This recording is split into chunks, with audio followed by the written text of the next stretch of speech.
শ্রাবণ ধারায় এত চেনা কি খুঁজে পাও যা আমার মাঝে নেই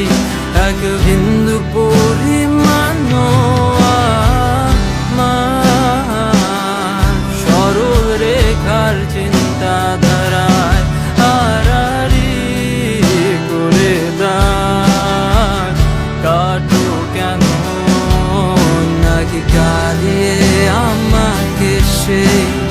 চোখের জলে ভেজো তৃষ্ণার তোর হৃদয়ে শুধুই আমি